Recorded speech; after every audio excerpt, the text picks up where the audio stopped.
Ay yorgunluktan ölüyoruz. Anamın da perti kalmadı. Anne ama bu fotoğraf çekimi çok zormuş. Tabii Sen ki dış çekimi nerede yaptırmıştın? He? Ben dış çekim yaptırdım mı diye bir sorma.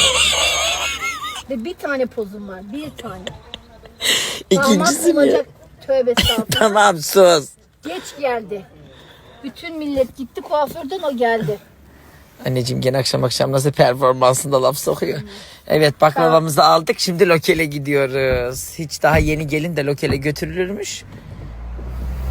Ne oldu gene? Nisan abla taksicinin yanında beni aramış, diyor ki adam inşallah böbreğini almaz. Adam da duydu. Ne yaptı, aldın Hayır bebeğini? ama adamın aklına soktu. Anladın mı? Böbrek 6 milyon olmuş.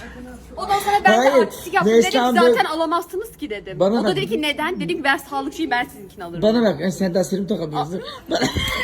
Kapı kapandı, Allah'ın belası, şifreye gir. Bana bak, sen böbrek piyasası nereden O biliyorsun? vallahi biliyormuş, diyor ki 6 milyon Kız o olmuş. kurban fiyatlarıyla karıştırıyordur. Adama dedim 3 Gel kapı kapanacak, yürü gel.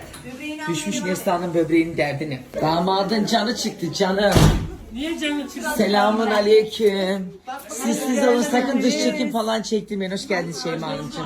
Neslihan Hanım. Bir şey diyeyim mi? İyi ki dış çekim fotoğrafınız yok. Çok zor bir şey. Annem arabada diyor ki benim de yok. Ne oldu kız? Bak bak. Şerbet. Ay zaten evinizi bok götürüyordu. Bir şey olmaz. Neresini bok götürüyor?